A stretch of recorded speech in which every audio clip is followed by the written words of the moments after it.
I'm U.S. Senator Steve Daines of Montana, and this is the elephant in the room. I'm too excited, honestly. I've not been this excited to do a podcast. Oh, I'm so glad. Me too. Welcome to The Elephant in the Room. I'm your host, Cyrus Pearson. I'm your co-host, Sophie Delquier. And we just interviewed Senator Steve Daines of Montana, a state near and dear to my heart. What did you think, Sophie? He was great. I did feel like I was third wheeling a little bit. Because of, you sense a tension between us? Yeah. So you went to school in Montana. UM versus MSU, as Yeah. they say. We went to rival schools. We'll talk about that a little bit in the podcast. I haven't even been there yet. So would you like to visit Montana after doing this podcast? Yeah, I mean, I wanted to visit even before this. And I'm telling you, if you can go. It's an experience. Montana it has to be experienced. Yeah, no, it's beautiful. Oh, you know that? You'll see. Tell me after you go. All right, here's Senator Steve Daines from the great state of Montana. Senator Steve Daines of Montana, welcome. Glad to be here. I need to let the listeners know I am a bit biased. This is one of my favorite senators, despite his obvious flaws. We'll get into of where you went to college. I have many flaws, but my college is not one of them. I went to the University of Montana. Senator Daines went to Montana State. He's a Bobcat. I'm a Grizzly. And today we will see what happens when you lock a Bobcat and a Grizzly in a room together. Wow, I'm third wheeling. Third wheeling? Yeah. Yeah. In fact, I've got a lot, so I'm just going to let you start asking questions here. But to preface this, my great-grandparents moved from Ireland to Butte, Montana. My grandfather was raised there and then Anaconda. My mother grew up in Anaconda, and I went to the University of Montana. But, Senator, you go back very far. Well, you go back a long ways, no doubt about it. Those of us who have a Montana heritage, I think, like to talk about our Montana roots. And I had a great-great-grandma, Karin Dyrud, who was a widow. She came from Norway to Minnesota. Okay. And I think somebody told her there's better skiing and smaller mosquitoes in Montana, and she kept going west. And she homesteaded north of Great Falls, just east of a little town called Conrad. And she's buried there today. In fact, there's a little country graveyard in the middle of a wheat field, which you see a lot in rural Montana, in the middle of nowhere. In fact, it's on Cemetery Road. Of course it is. Of course. On Cemetery Road. And there in that graveyard, she's buried along with a lot of my ancestors, cousins and great aunts and uncles and so forth. But I'm grateful for that. And as I've always said, like you, Cyrus, is that I didn't pick Montana. It got picked for us. The best decision I ever made is when I picked my great-great-grandmother. Yeah. Now, you're fifth generation, and you've continued the generations. We have. I can't believe how fast time goes, but we just had a new grandbaby born in the Gallatin Valley, which is southwest Montana, a land of Kevin Costner in the show Yellowstone. It's coming up. But anyway, but that's now the seventh generation, because our kids would be sixth generation. And our little grandson, Miles, who he's living the idyllic life. His first word was not mama, it was tractor. Oh. He's living on a farm. That's great. And we just love it. He just stares out. He's just a little guy. He's not yet two. And just watches his dad come home, on the tractor. And they raise wheat, barley, and alfalfa. And it's about as idyllic life as you can imagine. It's what you kind of hope for a kid to grow up in Montana on a farm. So he's not an iPad kid. He is not an iPad kid. He is not. Thank God. No, thank God is right. What I love to is like right now, of course, when they do 3 cuttings on alfalfa because they got irrigated ground, and so right now he's on the tractor in his daddy's lap as they're baling right now. It's great. Get these pictures, from live from the tractor. When I'll get FaceTime sometimes. You think we're in serious discussions. In a hearing, Cyrus. Yeah. It might be a quick FaceTime video from my grandson on the tractor. See, now, Sophie, you mentioned iPad, and Senator, you mentioned FaceTime. A lot of people may think, you go to Montana, and we haven't set it up, but it is the 8th least populated state, and it is the 4th biggest state, I believe. It is, by geography, yep. But it's not insulated from technology. In fact, when you came up here, you were one of the first ones Snapchatting and everything else. Yeah, I mean, remember when when I left Procter & Gamble, I graduated from Montana State, the greatest university in the universe. I mean, he can say whatever he wants. Go It's a free country. Cats. Go Cats, Canada Grizz. And so when I came back to Montana, we decided we want to raise our kids in Montana. To come back to Montana in your mid-30s instead of waiting until your mid-60s. A lot of people pursue their dreams and come back in their mid-60s to Montana. Yeah. So why not do it in your mid-30s? The joys and the journey of life. And so we did. We made this kind of pretty radical move to leave this great Fortune 25 company. I had the golden handcuffs from the corporate America, great compensation package. We left it and came back to Montana. But I happened to get involved in a startup business. I got recruited by this guy named Greg. Greg called me up and said, "Hey, Steve, I'm starting up this company, and we ship electrons over the internet. It's a software business." I went, What? "That's crazy. Like, what's going on?" I'm used to shipping Tide detergent and Scope mouthwash and Crest toothpaste with Procter & Gamble. I thought, well, this is pretty cool. And so I interviewed with them. They had 12 candidates for this job in the executive position, early startup phase of this business in Montana, in Bozeman. And he hired me. And 12 years later, we had taken this company public, and then were acquired by Oracle. Oracle bought us, but we were it was a $1.8 billion transaction, and started up there in Montana. But back on this idea of technology, we would have people come to Bozeman from Boston, New York, L.A., Seattle, tech centers in the Silicon Valley. And they'd show up in a hotel in Bozeman and say, "I've got a better internet connection right here in Bozeman than I do back in Boston or in the Bay Area." And so I think, people assume that we are out there just barely hanging on with no electricity and no running water. And we still have some broadband connectivity issues in rural parts of the state, no doubt about it. But I think I call it this cowboy sophistication. When you spend time with the real cowboys of Montana, they don't say a whole lot. Pretty quiet. You never, ever talk down to a Montana cowboy, because they will be some of the smartest people in the room, some of the best, most well-traveled people as well, very connected, and they know what's going on. I like you hyping it up. I could sit here for 4 hours and talk to him. So Sophie, I could play off all this stuff. Go ahead. Well, to be clear, the governor is not John Dutton. Just for the record. From Yellowstone, Yeah. this series, no. He's not. Well, and I didn't finish the rest of that story. This guy named Greg that called me up. And by the way, we had fished together, hunted together. He had 4 kids. We had 4 kids. We used to take all 8 kids backpacking in the wilderness areas. I mean, we're avid outdoors people. We spent a lot of time in wilderness areas, rough and tumble life in Montana. So that guy named Greg is Greg Gianforte, who is now the governor of Montana. So yes, it's not Governor Dutton. Right. It's my very dear friend, Greg Gianforte, who is the founder of that software business, which turned out to be a cloud computing.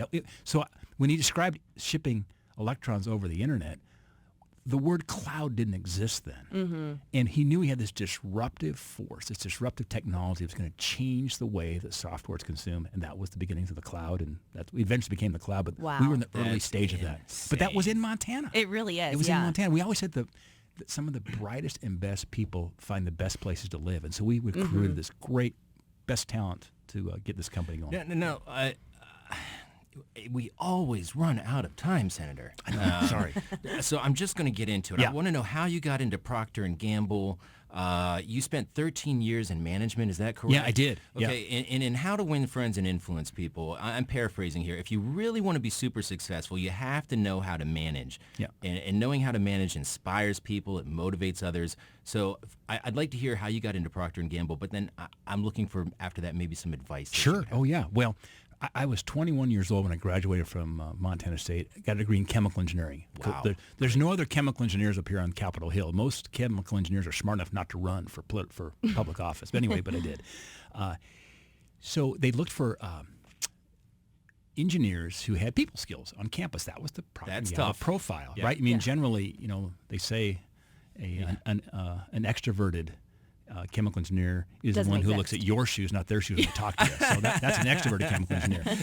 But so they hired me at 21. I had 30 people I was managing at 21 years old. Wow. And started work for P&G. I was managing Scope mouthwash and then Head & Shoulders shampoo production for the United States. We were sole producer there in the operation in the Midwest. How could you do that at 21? You would have had no... Man, I barely had a driver's license. I don't know what happened there. But they had great training. They knew they recruited well, the right kind of DNA and then they coached it well. I've always told my team, hire great athletes, figuratively speaking here, and then train them to play positions. And it's generally, there's three I's that I think about. It's integrity, initiative, and intelligence.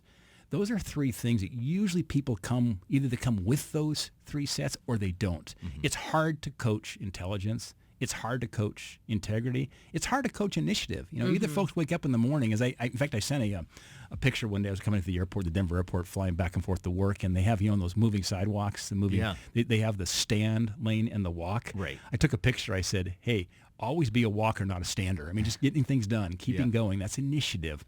But as I've also, when I think about Procter & Gamble, what I was taught well and mentored well there is the importance of hiring. Hiring is the most important decision a leader makes. Okay. You hire well, a lot of your problems go away. You don't hire well, you have a lot of problems. So you hire well and focus.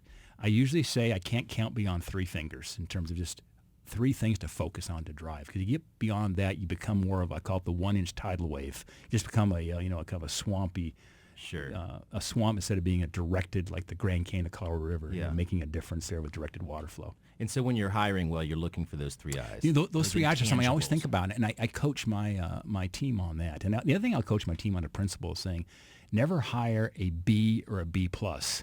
Wait for an A or an A plus. Because when you have an open position in an organization, whether it's politics or in business, you hate having an open position because there's all this work that's going on, and there's sometimes a rush. And you always have to be fast, but you never don't be so fast that you hire wrongly. Spend the time, spend the extra month or 2 months it sometimes takes to cast a net to find an A plus. They're out there. You just have to be selective on them. Gosh, that's great advice. You've thrown out a lot of good words, and you in passing one time threw out a word that it took me 40 plus years to hear, and I can't not think about it. I'm obsessed. I love words. And that word, I'll see if you know what this is, Sophie, a surfactant.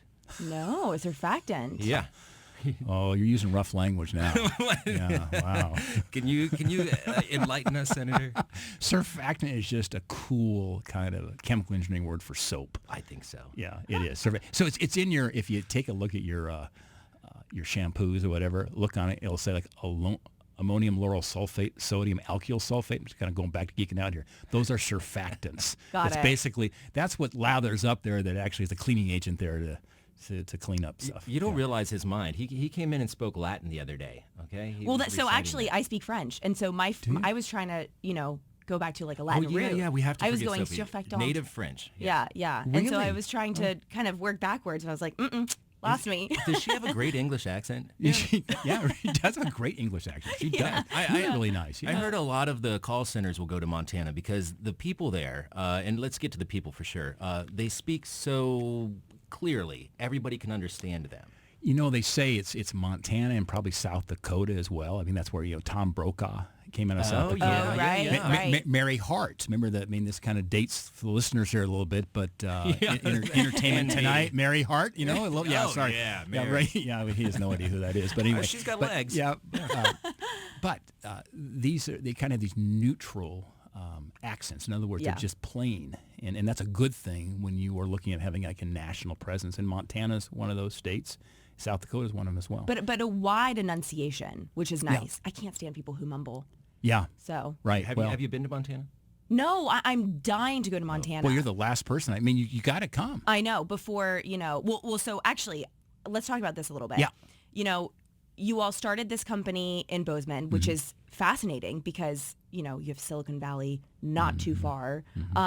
Is the left coast moving to Montana? What's happening? Is it too discovered? So 2 weeks ago, I'm going through the TSA pre-check line in my home airport of Bozeman, Montana. And there was a middle-aged woman there in the front who was waiting for her husband to get her driver's license. She forgot in the car, and he was going to get it. And she recognized me. She said, Senator Daines, so nice to meet you. Shook my hand, very friendly. And then she kind of came up close. She goes, I got to tell you something. I just moved here from California. Oh, no. Oh, no. But she said, don't worry. I'm a refugee. Oh, good. Not a reformer. And I shook her hand. So this is what's happening. Yeah. Is it? It's California, it's Oregon, it's Washington, it's Colorado, kind of the west side of the country, but also on the east side of the country. They are coming to Montana for 2 reasons. we've always talked about the quality of life we have. I mean, the movie A River Runs Through It was literally filmed on a river that I fished as a kid growing up when nobody was fly fishing. I mean, Brad Pitt's ruined this for the rest of us now. But anyway, it was, so people see that, and they see the show Yellowstone. Yeah. And they say, I got to have that. Life's too short to be sitting in traffic jams and living this urban life. But it's not just quality of life. It's now quality of leadership. They see we've got a Republican governor who just signed the biggest tax cut in Montana history, who's making government work on behalf of the people versus working against them. And they're tired of the heavy hand of blue government, and they're looking for help. These are these refugees that are coming to Montana, and they're not here to change us. They're here to join us. That's great. I just ran into somebody at the pool about a week ago, and her sister had gone to Bozeman to vacation, and she told her, I just met so many Californians there. Hopefully all refugees. Hopefully. Yeah. Well, so I'm switching gears here a little bit, and I know that I'm jumping around because, and I did also want to get back to Procter & Gamble because you spent 6 years in China and Hong Kong. Well, now that I brought it up, we should talk about it. Yeah. What was that like? Sure. I mean, Oh my. Yeah, yeah. and you know, What you did just you introduced a big bill on the Chinese spy balloon. Oh, Yeah. I mean, tell us about those 6 years of your life. Yeah. So my wife is from Iowa. So I met Cindy, my sweetheart of 37 years. Aw. We met when I was actually working for Procter & Gamble. She's from the Midwest. And we actually got engaged on top of a mountain peak in Montana. So that was how we got her Montana passport. She had to walk. We walked 15 miles that day to climb this peak. 7.5 miles up, 7.5 miles Which back. mountain? And it was Highlight Peak. Okay. I in love that. southwest Montana. It's just a little over 10,000 feet. By the way, it looks directly into Paradise Valley, which is where the show Yellowstone is supposed to take place. Wow. Where we see Yellowstone. It's absolutely gorgeous. I remember when I hiked up there as a younger guy, I said to myself, if I was ever going to ask a girl for her hand in marriage, this would be a great place to do it. Most guys don't walk 15 miles or force hopefully their future fiance to do that, but I did. So, but anyway, so She passed the test. and she did. Oh man, she loved it. She said I rescued her and took her to Montana. But we've been working for P&G for 7 years in the United States, and I got a call one day. They said, we're looking to launch operations in China to compete against the Chinese brands, not to offshore, not to move American jobs overseas, but to launch American brands. These great brands that we all know. I mean, it is Tide, it's Safeguard soap, it's Pert Plus shampoo, Head and Shoulders, Oil of Olay skincare product, Pantene. You got it. Pringles potato chips, Pampers diapers. I mean, Fan favorites. All these number one selling brands in the world. We're going to go into that market. So we went over there in late 91, visited Guangzhou, which is where we were. That's in southern China. And we ended up going there. Supposed to be a 2-year assignment. And we were there 2 years. I said, can you stay 2 more years? I said, okay. Can you stay 2 more years? So we were there a total of 6 years. And while we were there, we went over with 2 children. We had 2 more born in Hong Kong, because then the Chinese hospitals were such you wouldn't, Western moms weren't real keen on it. So we had a flat in Hong Kong, a flat in Guangzhou. I go back and forth the last 2 months of pregnancy until we delivered the baby. But one of our number 3 child, Michael, he's a mechanical engineer and a project manager for a construction company. He was born in Hong Kong. And one day when he was about 16, he came up to me and said, hey, Dad, I want to get a tattoo. And I went, okay. Where would you put this tattoo? This is the dad thing. Like, let's place it so when you're having that interview someday, you don't see it like across your forehead or on your cheek or something. It's just basic dad coaching. He goes, the bottom of my foot. Okay. I said, really? I thought, well, that'd be so painful. And then you probably won't get another one. And he got a tattoo. He was going to get a tattoo. Yep. But I said, what would it say? He said, made in China. So wow. Anyway, I thought that was very, very clever. And I encourage. He never did it, but anyway, that's hilarious. Was there any culture shock going from Montana? Because I know now I was raised in and outside of D.C. I went to Montana for college, and there was a bit of a culture shock. Is there any culture shock going from Montana over to China? Oh, good grief. Guangzhou is a city of 6 million people. Yeah. So it was a shock in many, many ways, because this was when China was just developed. It was primarily bicycles. You had beginning of a lot of automobiles, but they were still wearing their Mao suits back then as they ride their bikes. The airplanes were Soviet planes. They didn't have the new American Boeing planes yet. Yeah. It was a terror ride when you'd fly in one of these Russian planes. in China. But that's just been radically transformed as they developed their infrastructure and their economy. It was a $500 billion economy when we went there, $500 billion. Now it's about $14 trillion. So yeah, there was plenty of culture shock. It was a time I'd never trade it. I learned so much, and I didn't realize how much that was going to prepare me for this job here. Have a really good understanding of the Chinese culture, of the way Chinese leaders think, and how we can be more effective here of dealing with this huge challenge we face right now, which is China. And just real quickly, have things changed a lot since you've been there to this point? Oh, it's jaw-dropping. I've led a number of delegation visits of senators to China. I think I've led more than anybody else in the Senate in the last several years. And the change has been profound in terms of the economy, infrastructure, the modernization, how high-tech China has become. And I know we talk a lot about supply chain issues as it relates to China. Those are very, very important. But I think even more important is the innovation ecosystem that China is building. They're graduating about 10 times more STEM grads than we are here in the United States. And so it's not just the size and the scale of what they're building in China in terms of innovation, but now the quality. You know, of course, they still steal IP, but increasingly now they're generating their own IP. Right. So this becomes a question, what are we going to keep doing here in America to make America keep going faster, stimulating innovation and growth? And one of the biggest challenges we face is right here in D.C., with policies from the left that seek to stifle growth and hurt businesses here trying to grow and beat Chinese companies. Well, let's touch on that just a little. Actually, Senator, we're going to have to take a brief break. Your staff is asking for a hard out, but saying that you're going to be able to come back for 15 minutes. Okay. For the first time ever, we had to take a break. Senator Daines was nice enough to come back and give us some more time. So thank you for that, Senator. Sophie, do you want to pick up where we left off? Let's pick it up. So we were talking about China. You spent 6 years in Hong Kong and China, and we talked about IP theft. And you have a big bill that has just come out trying to investigate what happened with the Chinese spy balloon. And we have such a wide range of listeners, so we should back up and kind of explain what really happened. And we kind of have a new piece of information on this spy balloon that I'd like for you to get into. Sure. Yeah. Well, I was made aware of that spy balloon when it came over Montana in February by Montanans. Montanans were the ones who kind of let everybody know. They were calling. Right. First of all, they were calling our office. I saying forgot about that. There is something in the sky. What the heck what is it? is it? Yeah. What is it? Now, some of my fellow Montanans, God bless them, were saying, can we take a shot at it? But I said, remember your hunter safety, which we've all taken in Montana, know your target and beyond. So it's just best let the Air Force deal with this. But the truth of the matter is, of course, that spy balloon came over the Aleutian Islands and then came across Canada and then entered U.S. airspace, just grabbed the north tip of Idaho and then came into Montana. So in Montana, we have the 341st Air Wing. That's the ICBMs. It's an Air Force base in Great Falls. Intercontinental ballistic missile. Intercontinental ballistic missiles, the most powerful weapon known to mankind. These are weapons of massive mass destruction. In fact, one of their challenge coins that I received from the commander a couple of visits ago said, scaring the hell out of America's enemies since 1962. So it is classic Ronald Reagan peace through strength.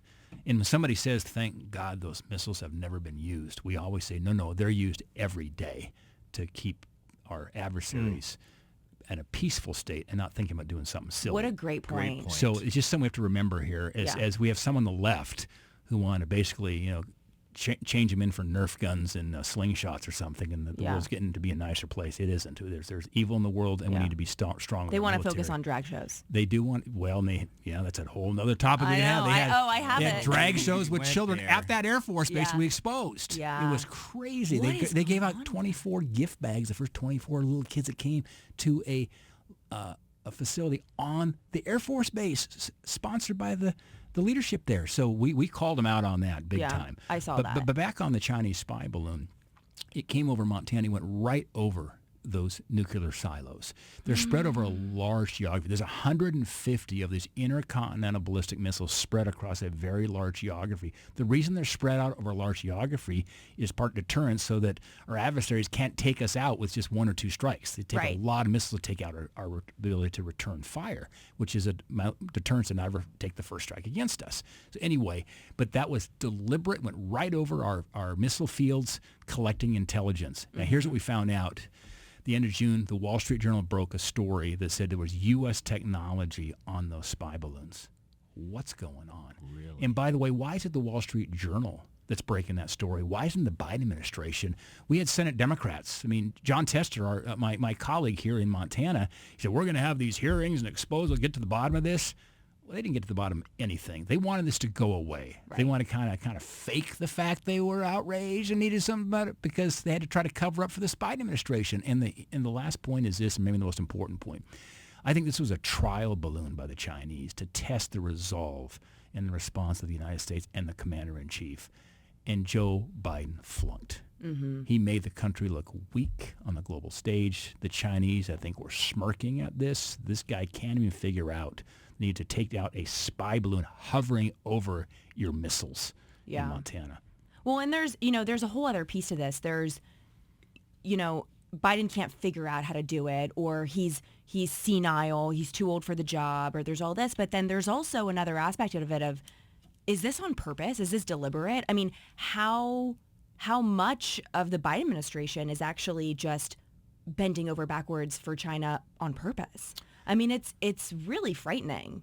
It really is. And you saw what happened when Secretary Yellen was just over in China, literally kowtowing, which is a major cultural faux pas. I mean, isn't anybody giving her a little advice here? Right. But I think it just was her visceral reaction, kind of in awe of these Chinese leaders, and I'm here. Which is almost even worse. It is. And the Chinese look at her and they say, look, we've got America right where we want them with these leaders. Mm-hmm. And they're weak, and that only increases China's resolve. Yeah, fascinating. Well, we're thankful that you're trying to get to the bottom of it. So, I mean, let's back up just a little bit to what you recently wrote an op-ed. And it was, I'm a U.S. Senator, and I want to know why the Air Force Base in my state hosted a drag show for minors, which we just touched on. Why is that something that's happening all across the country? I mean, it's not just Montana. We're starting to see this kind of pop up everywhere, not just, on a DOD front, but in our schools. What's going on?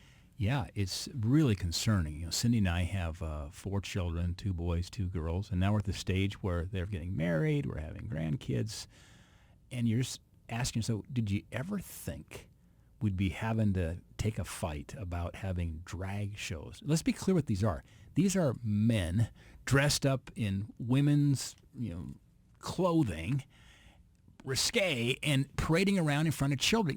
If an adult wants to do that with an adult, okay, that's their business. Mm-hmm. That's what they can do. But to bring children into that on public property, but now take it to the next level, a U.S. Air Force base, at a time when we're having a real problem recruiting into the military. We're missing our recruiting targets. Look, the men and women that we want fighting on the front lines for the United States of America are those who they're going to be repulsed by the idea that the military starts to go woke. Mm-hmm. And so this is more than just a culture war. This is about national security and making sure that we continue to attract and motivate the best fighters in the world to join the military. I think you hit the nail on the head. That's the most important part of this. This isn't just Republicans being, anti-woke or the culture war, but it's about national security. There it is. It is. I mean, we all have friends who are in the military who have had careers there, and they're shaking their heads saying, what is going on? And again, on their time, fine, but on U.S. property and then involving children, mm-hmm. I just say, do I want to have my little 2-year-old, 3-year-old, 4-year-old grandkids exposed to this? No. But furthermore, at a U.S. Air Force base, it's ridiculous. Right. Cyrus, before you jump back in, I'm letting you have time. I dominated. I've got all kinds of stuff. Well, you mentioned. You go ahead. You mentioned your Democrat counterpart, Senator John Tester, and You are in a new leadership position, which is very exciting. You are the chairman of the NRSE. Tell us a little bit about what that role is and those responsibilities and what it's like working alongside a Democrat senator in your state. And what NRSC stands for. Yes. Right. Well, yeah, I knew none of this before I came to Washington. I'm still trying to find the bathrooms half the time. But so the NRSC is the National Republican Senatorial Committee. As part of Republican Senate leadership, it's an elected leadership position. Every 2 years, they pick a new leader. I was actually voted on by my colleagues and picked in the old Senate chamber when we picked leadership following the November election. I was honored that I had the support from Susan Collins to Ted Cruz. Wow. Asked me to do this. And I was kind of recruited to do this and asked to do it. And I won't give you all the reasons why, but other than we had a really, really big race in 2020, the most expensive race on a per vote basis in the history of the country. Not just Senate race, but any political race, and we beat a very, very popular Democrat sitting governor by 10 points. And so we learned a lot about message, about fundraising, about campaign execution, discipline, so forth. So it's a 2-year assignment for the 2024 election. Our priority here is to win back the Senate majority. It's the best map we've had in over a decade. And of course, every 2 years, 1/3 of the U.S. Senate is up for re-election. Mm-hmm. Some years it's a more favorable map for the Republicans, some years the other side. This year it's a very favorable map for Republicans, but never easy. You can't fall in love with this map. So we have some opportunities. There's 8 states that will likely decide whether or not the Republicans have the majority control or not in 24. And one of those states happens to be Montana. Wow. So this is keeping you busy. It is. You spend a lot of time. One thing we learned, I think, in 22 was that candidate quality does matter. Yeah. And so we're spending time working to encourage candidates who can do 2 things. 1, win a primary, but 2, win a general election. It's not just enough to win a Republican primary. You've got to appeal to a broader spectrum in the general election. If there's one thing we saw in 22 around what went wrong, why the Republicans didn't do better with Senate races and House races for that matter, is independent voters. Independent voters typically go the opposite direction in a midterm election of whoever's in power in the White House. So when Joe Biden's in the White House, you expect independent voters to go to the Republican side. If you have Trump in the office or any Republican president in office, independent voters tend to go the other way. It's just kind of like the laws of gravity almost. You look at Barack Obama when he ran in 2 midterm elections in 2010, 2014. Independent voters went Republican by 19 points in 2010 and by 12 points in 2014. That's when we had the Tea Party wave in 10. We picked up 9 seats in the Senate in 14. So you'd expect the next time we had a midterm election with Joe Biden in the office here, we would have had a better night with independent voters with, inflation, 40-year high, border out of control, crime out of control, fentanyl out of control, geopolitics out of control, Biden incompetent, the perfect atmosphere for a strong Republican night. And the question is, what did independent voters do? They went D plus 2. Mm-hmm. That was the problem. Right. So last time I checked, politics is about addition, not subtraction. It's about whoever gets the most votes wins. And you've got to be able to appeal across the entire spectrum of the Republican Party as best you can, but that's not sufficient. You've got to appeal to independent voters. Mm-hmm. So our task is to find candidates that would have that appeal, that could go beyond just the Republican base, but also appeal to independent voters and soft Democrats. Let's talk about you, Senator Daines, and why you decided to represent Montanans, and you talk about it all the time, to your credit. Why did you decide to come up here when you had what was such an idyllic life where all you can do is be criticized? Yeah, I still have a great life, by the way. I mean, it's, as I say, I work in Washington. I live in Montana. I commute back and forth. It's like a business trip for me every week. Sometimes I think people perceive me doing this job that I somehow live in Washington. Right. I don't. I work here. It reminds me of when I was in the private sector. These are my weekly business trips to do the business, this time of the people. but then come back home to where my heart is in Montana and where the people are that I serve are Great there. point to clarify. And I tell you, I think it's important because it helps you recenter your thinking, and you never ever want to forget why you're here. And one of our key principles in the office, if you're in the Daines team, it's like, here's the key principle. You are here, we are here, not to be served, but to serve. Mm-hmm. That's what the Founding Fathers intended. Absolutely. And it's the way that the federal government should be operating. So I'm home on the weekends most of the time, and I still get out and do a lot of hunting, a lot of fishing, and spending time in the great state of Montana. Well, let's talk about that a little bit. You recently said on another platform that if you weren't here, you would be a hunting guide. Mm-hmm. And I want to know what is so appealing about that sport for people who might not understand it.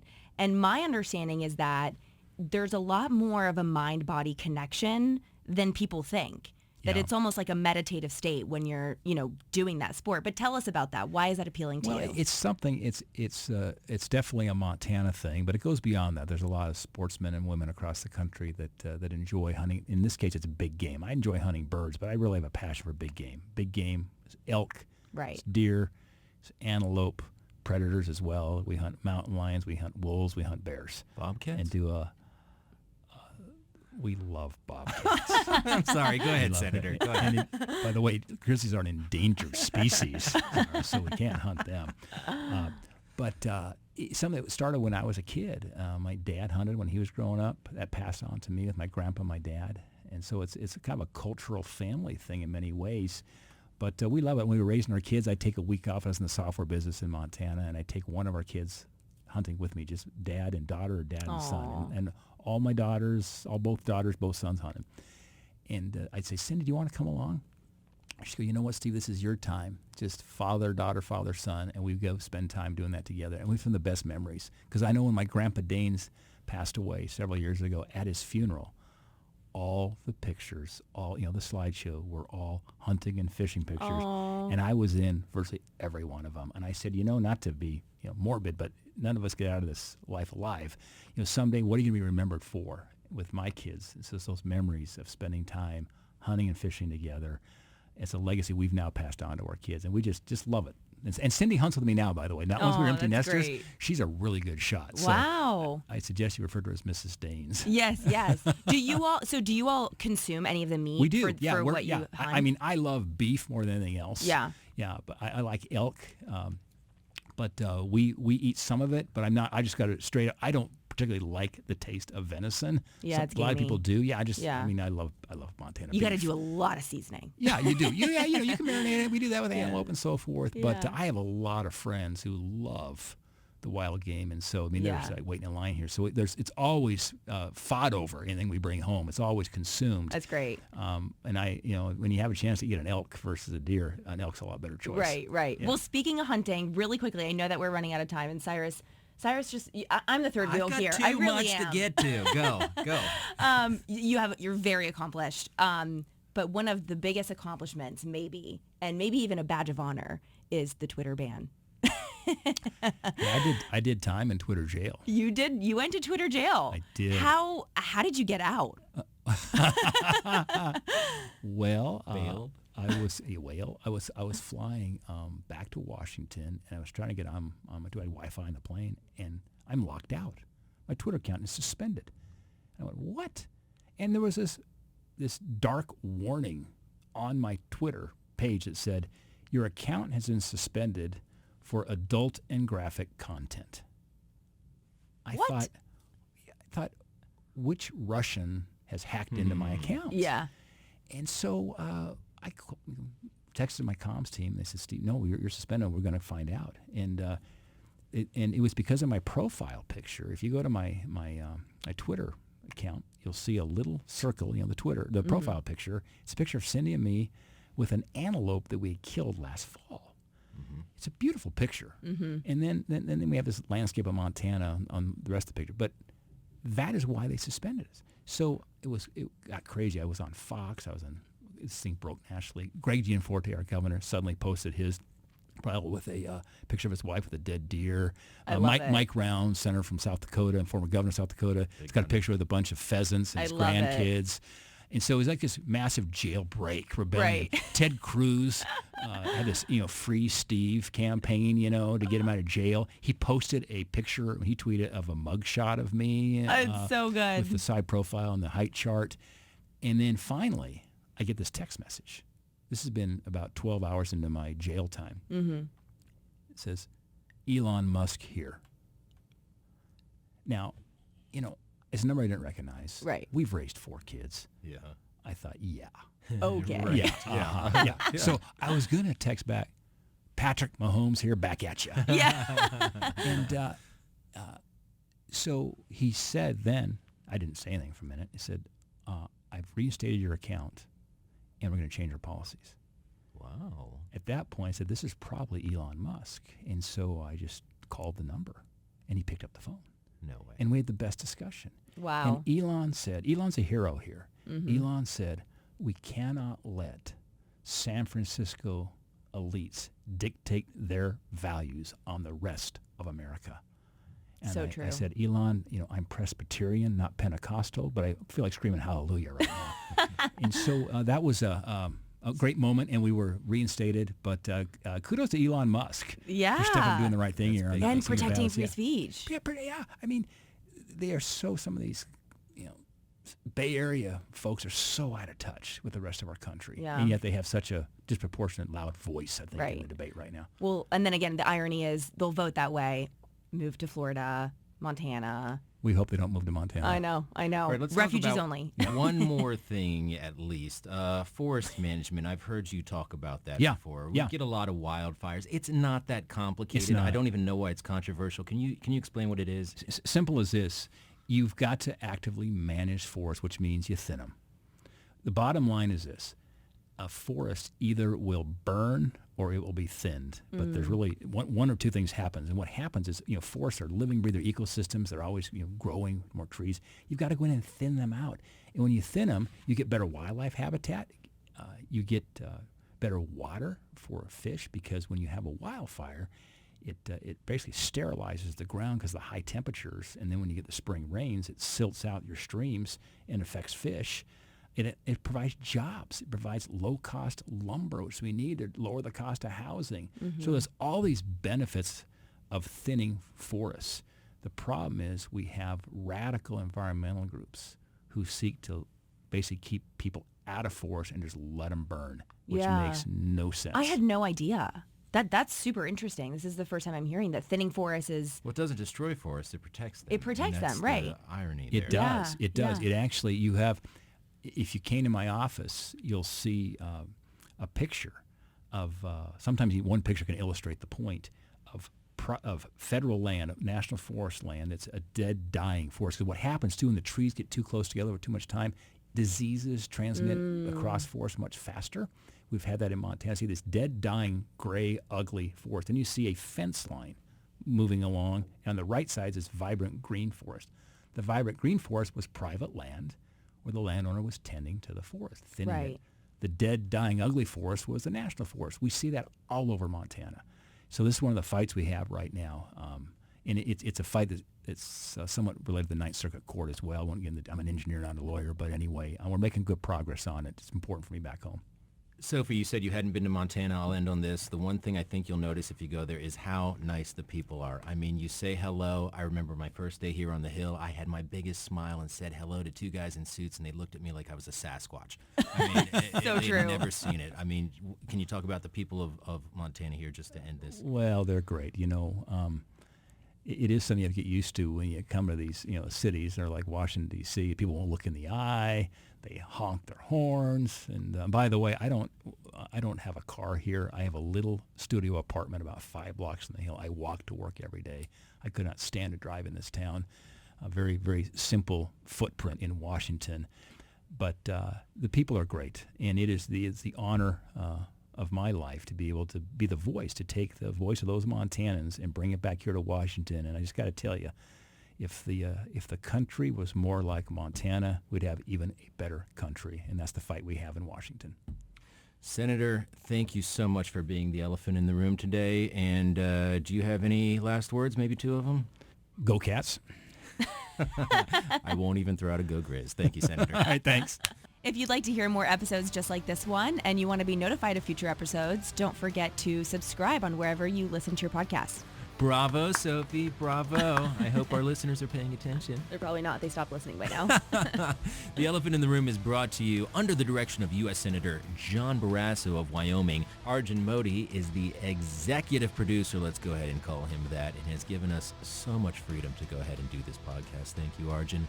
Carly Rapp has been instrumental in making this happen, and Elena Seiler, as usual, heads up the team behind the scenes. Until next time, this has been The Elephant in the Room.